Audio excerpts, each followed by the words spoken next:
Today, I'm doing something different. I'm going to change these batteries out with Rayovac instead of the Energizers I was normally using.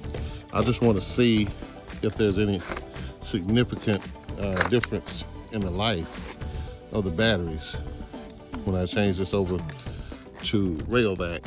I've had some pretty good success with Rayovac in the past, whereas it didn't seem to really have that short of a lifespan. So I'm going to see how they do in this camera, and I'll keep you posted and updated on that as it goes on.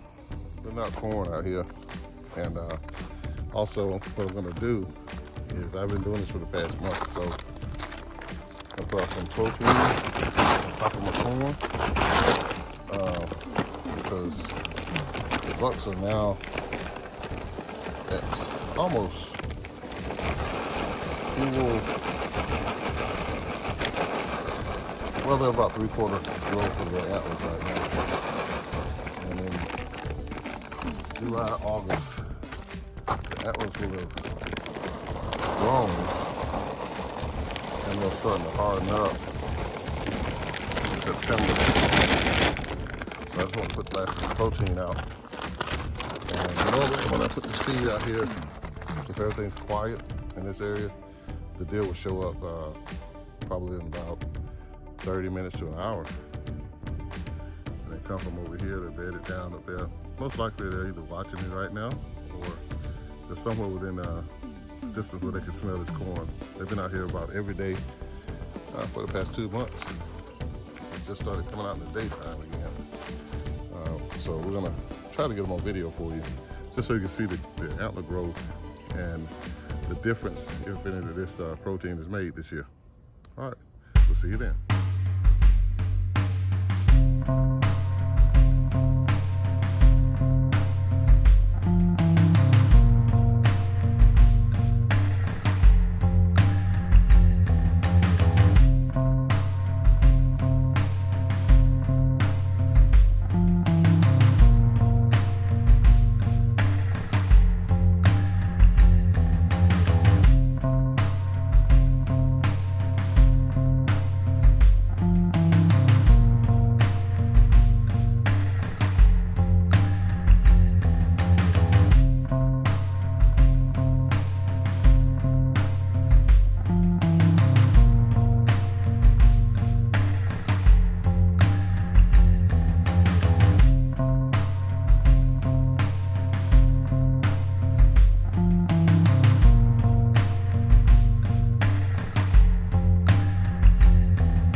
Back out here today, next day, and you see everything's gone.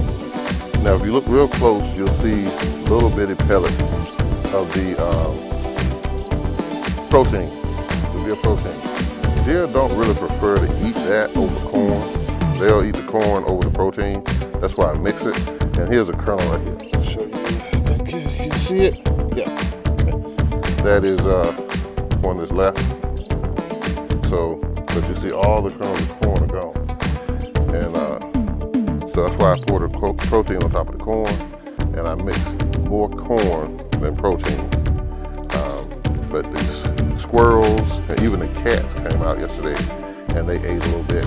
But you can see we had a couple of bucks come in here. We actually have more than that on camera that come in to eat the protein. I've been putting this out since March, and it works good. So you have to mix it with the corn. I'll say probably a 4-to-1 mix, 4 times as much corn to the protein, just to get them to eat it. Other than that, it will sit right here and swell up. They won't eat it because they prefer the taste of acorns, grass, the natural herbs they eat, or corn over that protein. So if you gonna get them to eat it, you have to mix it like a 4-to-1. So just to get them to consume it, and it does good with the growth.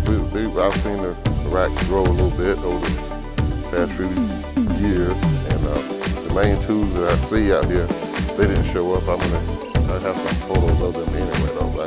I'll include those in the videos, so you can see the main two that we have out here, the biggest of the big ones, and then we have smaller subordinate bucks that come in and eat along with does and fawns. So this is my experimental herd. I don't bother them, I don't hunt them, I don't do anything. All I do is feed them and observe them. They teach me things that I wouldn't know otherwise, like the tracks that come out. I can read the tracks, how many deer it took to make those tracks, all that kind of stuff. So it's it's a great experiment, you know. Okay. I'm going to be coming back and give you more video, more footage of this as this goes on, because we're just in June, and the antlers are starting to get to the point where they're going to harden up. They'll start hardening up in like August, September, and they'll start doing rubs, scrapes, things like that. The bucks getting ready for the rut. So I want to keep you posted, because we're doing this in real time, and just want to kind of give you an idea of what I do all year long in order to ensure that I'm successful during this season. We have 3 months to go, and those 3 months go quick, because in 3 months, if I hunt one Saturday out of a week, you're looking at 12 days in my week's vacation. You're looking at roughly I get to hunt maybe 31 days a year, and it may seem like a lot, but it's not when it comes down to chasing like this. So what I'm doing is I'm putting this information on my channel. You can subscribe, because I'll be posting these videos showing you step by step what I do to be successful, all the way from how I choose the weapon, sight the weapon, choose a hunting spot, choose a stand location, how I go in and set up and prep that hunting spot for the deer, and how I beat the heat that I have to in Georgia, and how I beat the cold. We're going to go through all that with you. So just subscribe. If you're interested in getting started with this, subscribe, and tell your friends to subscribe, and let's get out here and have a good time and enjoy the outdoors, because we are changing the game. Changing the game. So go ahead and hit that subscribe button, give me a like and share. Everything that I do here is real time, and it's real. This is how I've been successful for years and years, hunting and enjoying the outdoors. So until next time, be safe, happy fishing, happy hunting, and we'll see you next time.